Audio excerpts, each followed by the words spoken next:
Welcome back to my channel. No, I'm going to do that again.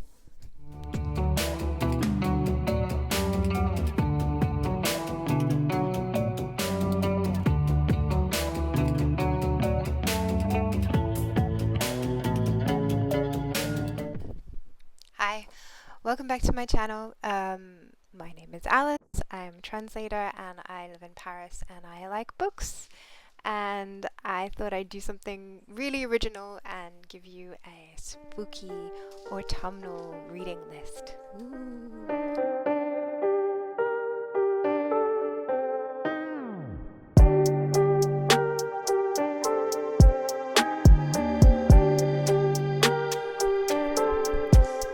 So we're going to kick off the reading list with one of my favorite books, something that's not so much spooky as it is melancholy. As we come into autumn, well, we're in the middle of autumn, and you know, the leaves are falling off the trees. It is time to reflect on our lives and realize that we have completely messed them up. This book in that sense is truly terrifying. It is a beautiful book, beautifully written, a wonderful meditation on lost love, lost opportunities. It's also really interesting politically. It is set after the Second World War, and you get to see, well, of course it flashes back to times before the First World War, and the way that people at the time, or at least some people, didn't realize the dangers of the rise of Nazism or were even complicit. Also very terrifying. So, sorry, my cat is spooky. Would you like to come on camera? No? Okay. So, sorry about that interruption. So this book is extremely beautiful, quite heartrending, but also, interestingly, quite funny. The voice of the main character is so fusty, and it lends this sort of comedic quality to the whole thing, which is really interesting. Let me just read you a sentence from it. It seems increasingly likely that I really will undertake the expedition that has been preoccupying my imagination now for some days. An expedition, I should say, which I will undertake alone in the comfort of Mr. Faraday's Ford, an expedition which, as I foresee it, will take me through much of the finest countryside of England to the West Country, and may keep me away from Darlington Hall for as much as 5 to 6 days. That's just the first sentence. It goes for 5 lines. So there's something about that prose that really tells you a lot about the main character, and yeah. he's frustrating, but he's endearing as well, and I highly recommend you check this out if you haven't already read it. Next book. So I figured this was a good sort of Halloween-y thing. Let's read about witch trials. This is Caliban and the Witch by Silvia Federici, and I will put the English translator's name here. I have a French copy, so let me just quickly check. Okay, excuse me. The original is in English, so you don't need the English translators here. But the French has been translated by a collective, which is interesting.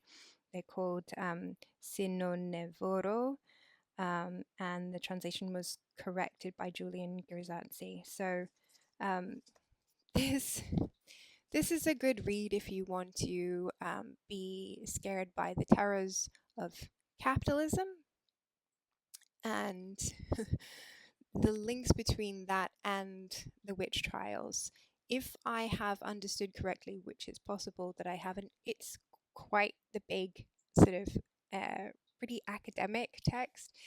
Her thesis is that capitalism requires free labor, and the free labor of women is one of its means of accumulating capital. And so you kind of have to make sure that women fall into line, and the witch trials is one of the ways in which that was done, and has lasting impacts to today. So very, very scary. Next up, we have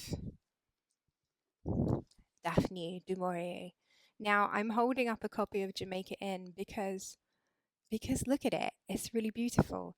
But this is not actually the book I'm recommending. The book I'm recommending, I don't have a copy of currently. I read it on my e-reader, but I highly recommend you read Rebecca, which is one of du Maurier's classic works. It is this story of misunderstandings. It is a story of how, I don't know, it's a lot about how men and women relate and how they see things differently. There's a clash of cultures, English, Italian. There's so many themes in it, and yet what's really stand out is just the virtuosity of the writing and the structure of the novel. It's one of those books where there's nothing superfluous about it. It's just everything ties together. It's neat. It's beautiful. It's an immersive read, and it really makes you think. But like I say, it's the art of the thing that is forefront, and not just the thoughts. See, it's a novel. It's not academic. Next up, we have something that is sort of more in the academic vein. We have I really enjoyed this. A Natural History of Ghosts by Roger Clark. So, this is a collection of anecdotal stories about ghosts and hauntings. There are some really fascinating things in here. And it really says, it really says more about, you know, human beings, live human beings, than any kind of spectral presence. It's the idea is not to determine if ghosts exist. He kind of takes more of a agnostic stance on the existence of ghosts, but it's really interesting to see what the phenomena of a ghost does to us, and what kind of stories do we what kind of ghost stories come forward at different times. You know, there's the kind of ghost stories you get during the wars. It's the kind of ghost stories you get during hard economic times. It's the kind of ghost stories you get that make people riot in the streets. Fascinating read. Check it out if you're into ghosts as I am. Now, guys, we have one of my favorite books. This is poetry. This is mystery. This is a beautiful and disturbing book. Drive Your Plow Over the Bones of the Dead by Olga Tazarczuk, and translated by the wonderful Antonia Lloyd-Jones. This book it tells the story of a woman in a remote Polish village who discovers the body of her neighbor who has been killed, and then there are a series of mysterious deaths which she kind of investigates, and she is such a strange character, but such a real character. She's she's an engineer by trade, so kind of logical and scientific, and yet she's really, really into astrology. she has these two dogs, which are basically her only friends. It's one other friend who is a translator. So obviously, you know, I just get a kick out of when translators appear in books because it's not that often that they actually do. Um, and it is just, how can I describe this book? It's dark. It's got some dark humor to it. Um, it's fascinating. I just love the main character because she's so unusual, and it is still really unusual to have the main character as an older woman. I think she's in her 60s. Um, yeah. Not only does she not conform to the the dictate of youth, but she's also just a lovely little weirdo. Um, I don't know if that's a great description actually, but you'll have to read the book and make up your own mind. Um, it's yeah, I won't say any more about it. Just read it. Just read it. Read it. Next up, we have some more witches. This is witches. La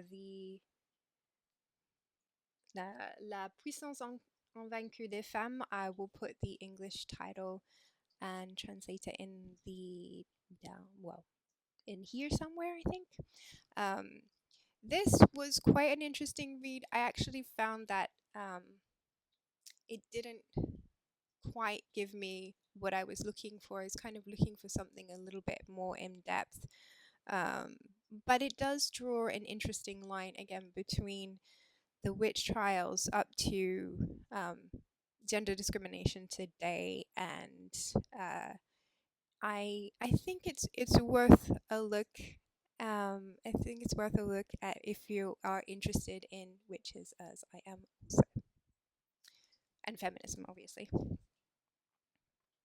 The next book we have is one I haven't actually read yet. I'm sort of scared to do so.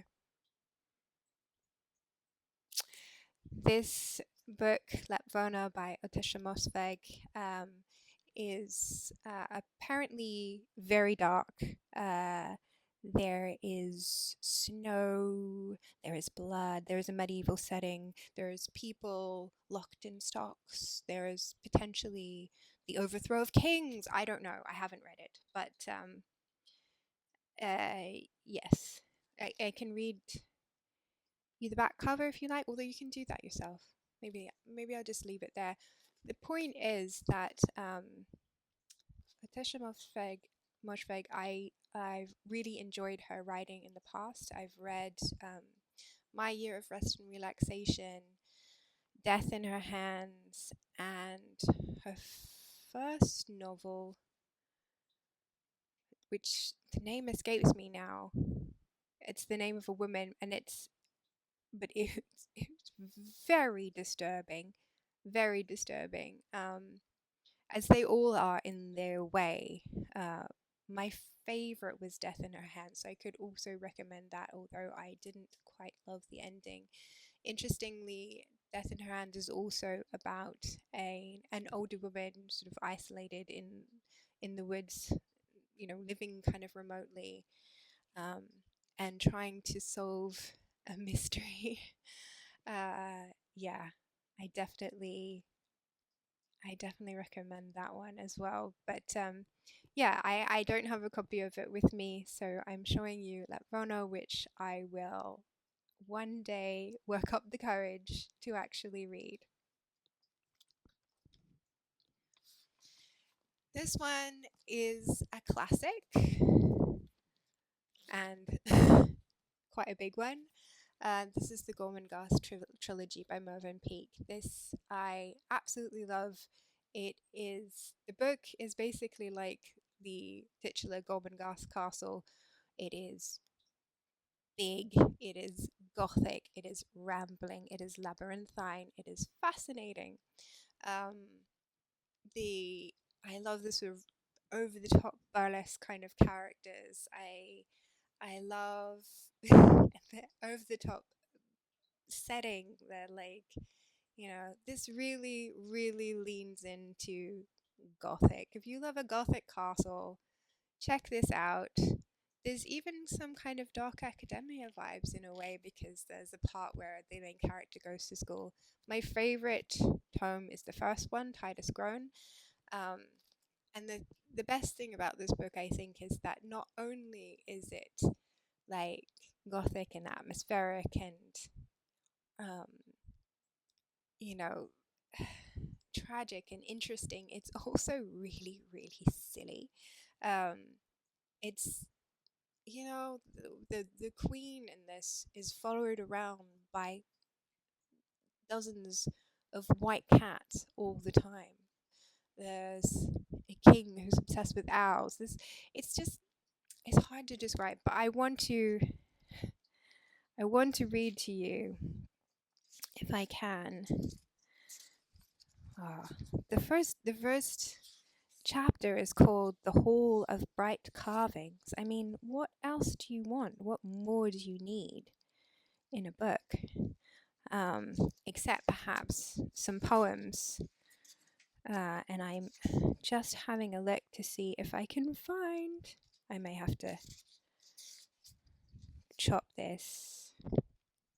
Found it. The Frivolous Cake. A freckled and frivolous cake there was that sailed on a pointless sea, or any lugubrious lake there was in a manner emphatic and free. How jointlessly the frivolous cake sailed by, on the waves of the ocean that pointlessly threw fish to the lilac sky. I mean,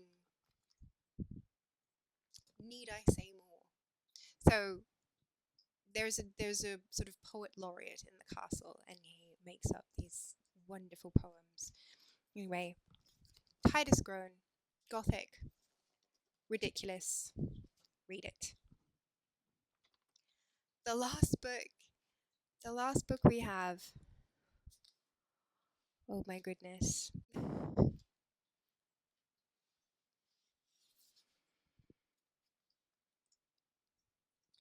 This is Beautiful Darkness. Do not be fooled by its amazing, beautiful art. This book is deeply, deeply disturbing. It is, but it has these incredible,